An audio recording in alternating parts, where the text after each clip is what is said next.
bem, aqui está ao meu lado direito o líder do Ministério Clínica da Alma, pastor Rogério Goulart, que está aqui. Bom dia, Maurício. Deus abençoe. Amém. Pastor Rogerinho também, que está cada dia mais chique. E também o senhor Ademar Guerra, que, olha, esse aí poderia ser modelo daquelas grifes maravilhosas, bonitas. Pastor Guerra, que tem um conhecimento muito profundo, além de tudo, muito bem vestido. E ele está vestindo aqui uma grife muito conhecida, a grife Dona Fátima. Isso.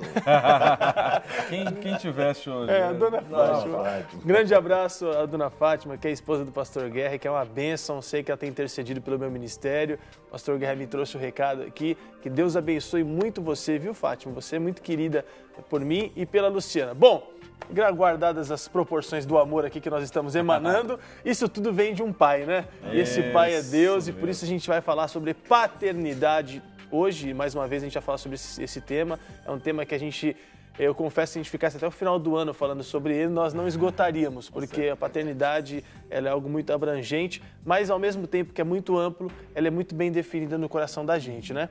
Agora, a gente vai falar um pouco hoje sobre essas questões que levantam, questões falsas a respeito desse Pai Deus, né? Desse nosso Pai do céu. A gente, quando é pequenininho, sempre ora, né? Papai do céu, e cria essa identidade. Mas aí, por diversos mitos, por diversos costumes do passado, ou por diversas coisas que aconteceram na vida de cada um, a pessoa vai criando algumas expectativas erradas, expectativas e definições erradas acerca de Deus, né, Pastor Guerra? Acaba acreditando em mentiras, né? Sim. Acaba passando isso, né? Nós temos aqui algumas áreas de conceitos errados a respeito de Deus. Exemplo, nossas experiências passadas é que ditam nossa reação quando Deus se aproxima de nós. A autoridade de Deus não é ríspida, nem vingativa, pelo contrário, ela é gentil e longânima. Exemplo, achar que só sabe mandar. Mas, pelo contrário, Deus é tardio em irar-se e deleita-se em ser misericordioso. Deus tem sido difamado e mal representado pela crueldade, egoísmo do homem. Em todos os lugares onde a autoridade é exercida, os homens ignoram suas leis de amor e executam a justiça para os que são menores e fracos. É perfeitamente correto corrigir as desobediências dos filhos, mas eles devem saber que os disciplinamos porque os amamos e não para dar razão a uma frustração momentânea. Às vezes fugimos da autoridade de nosso Pai Celestial porque presumimos que Ele será como outras figuras de autoridade de nossa vida. Deus é perfeito em amor. Não será como os que erram conosco. Ele é que ordena. A que horrores estarão Deus assistindo neste momento? É uma pergunta que eu faço a você que está nos assistindo. Uma geração sofredora atravessa aos tropeços os anos de juventude para depois infligir os mesmos sofrimentos aos seus filhos. Quem pode consolá-los? Quem servirá de pai os filhos dos homens? Quem chora por causa de nossas dores? Quem nos consolará em solidão? Quem tem braços amorosos o bastante para abrigar todas as crianças solitárias do mundo? Vou te dar uma resposta. Somente Deus, um pai de coração, anseia por curar-nos. É bem gostoso ouvir essas definições, né? E eu quero começar perguntando, pastor Rogério, sobre as falsas expectativas acerca de Deus. Eu sei que tem muitas definições que as pessoas criam, mas também falsas expectativas. Um exemplo, tem pessoas que tiveram uma vida de muitos mimos, então não precisaram batalhar, não precisaram trabalhar, não precisaram se esforçar e tiveram tudo ali à disposição, às vezes por um privilégio materno, a mãe sempre protegia muito, às vezes pelo pai, aquela situação toda. E aí a pessoa, quando vai se relacionar com Deus, ela tem no coração dela esse entendimento de que Deus é manipulável, de que qualquer oração que a gente faça, nós vamos mudar o coração de Deus, ou jejum para mudar o coração de Deus, e é um pouco diferente, né?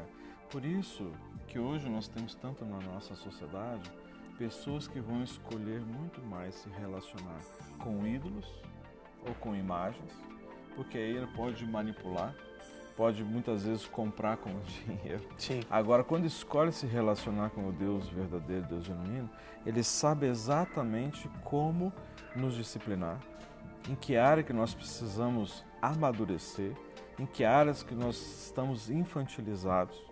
Porque quando as situações vêm, as pressões vêm, essas pessoas elas vão tentar encarar a situação como era o relacionamento com o pai horizontal, o pai biológico, a mãe biológica, que imediatamente corria, não, deixa que eu faço para você.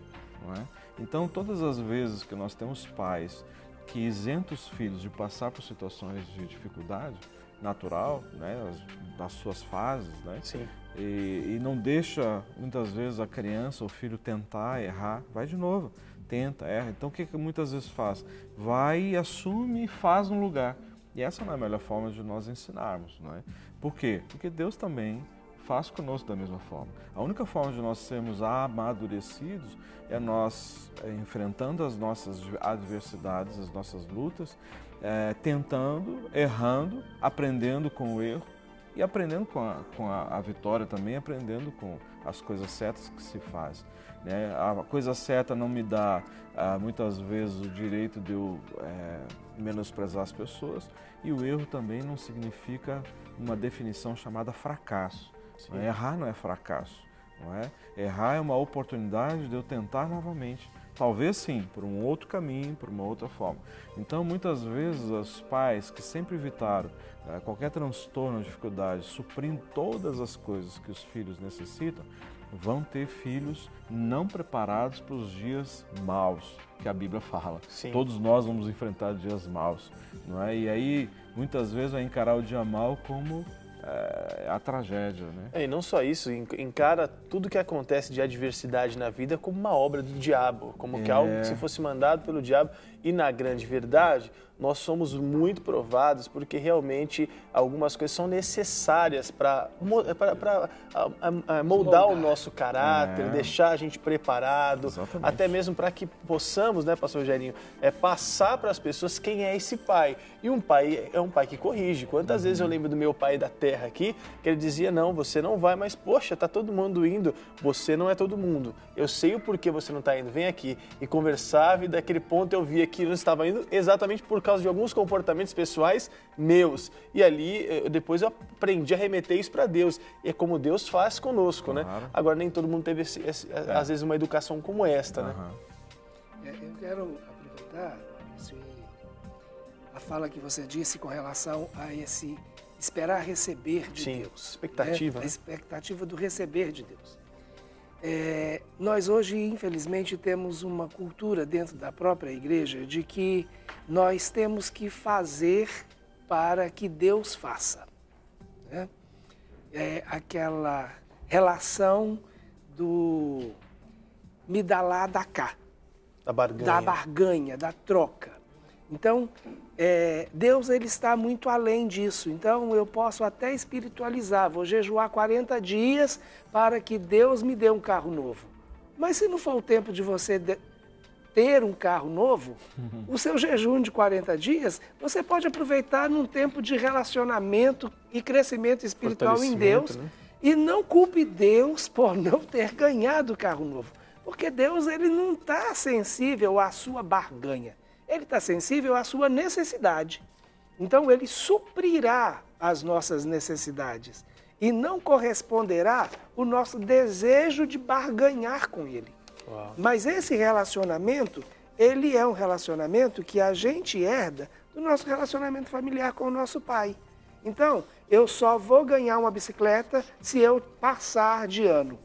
Né? Então, aí eu vou estudar com afinco, principalmente na última etapa, porque a última etapa é decisiva. Né? Chega no quarto trimestre desesperado. Exatamente. Então, a última etapa é a minha etapa de salvação, eu tenho que passar, porque meu pai vai me dar uma bicicleta se eu passar.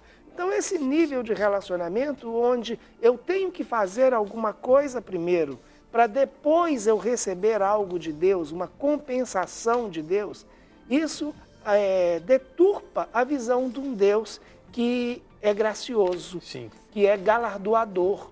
Sim. Né?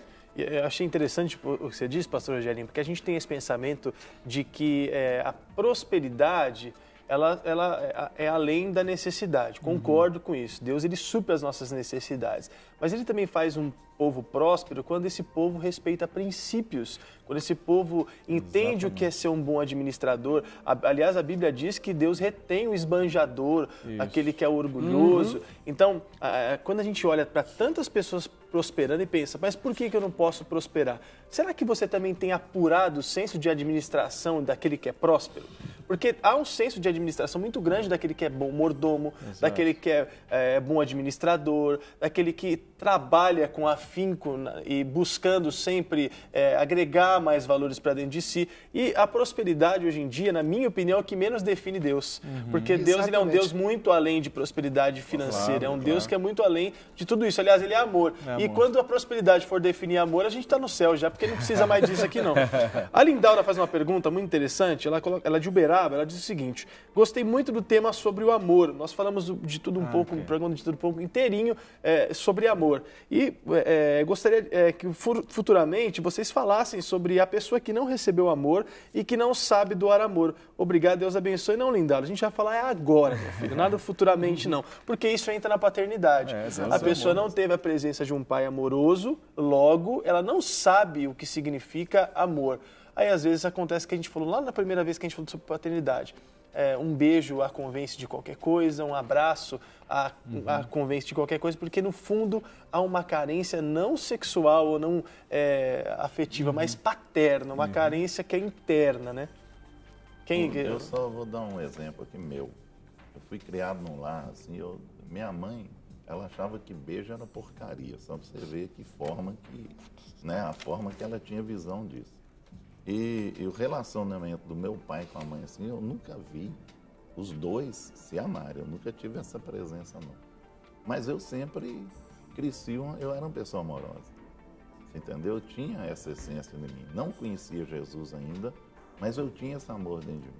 Né? Minha esposa até fala que na minha família eu sou diferente dos meus irmãos. Né? Eles não tiveram essa visão, mas eu tive. Então, assim, Deus já tinha colocado aquela essência no coração. Quando eu converti, que eu vi que era Deus que tinha colocado. E assim, eu amava o meu pai indiferente dele ter esse relacionamento com minha mãe, eu amava ele e minha mãe. E eu sempre fui amigo do meu pai. E essa essência, ela veio para mim. Eu olhava ele de uma forma, sem comparar o relacionamento dele, eu olhava ele... já tinha nascido dentro de você. Dentro de mim. Eu olhava ele como pessoa e não como relacionamento. Você entendeu? Eu olhava a pessoa dele. Sim. E eu olhava que ele tinha algo dentro dele que era bom para mim. A gente entra num contraste muito grande que o pastor Guerra é um bem-aventurado. A gente tem visto agora, principalmente nesses dias, tem noticiado muito, inclusive foi tema do Alerta Geral aqui do programa aqui da nossa casa, que falava sobre os justiceiros, sobre essas pessoas que querem fazer justiça com as próprias mãos. Ou seja, eles querem educar uma sociedade com punições daquilo que talvez o pai não teve um pai, a presença paterna faltou nesse aspecto aí. E aí a gente percebe que talvez seja, olha que coisa mais contrastante, é uma forma de demonstrar amor pela sociedade.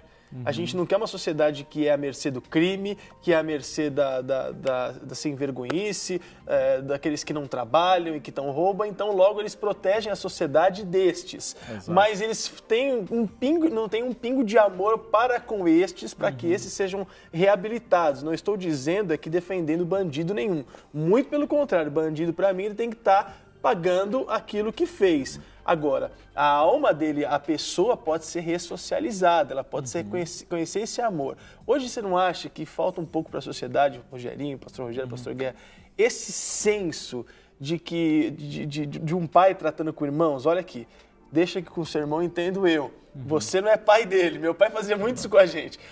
Deixa com o seu irmão, me entendo eu. Eu corrijo, eu converso da forma com que eu julgar necessária. Eu amo vocês igualmente, mas deixa comigo esse ponto. Não falta isso hoje?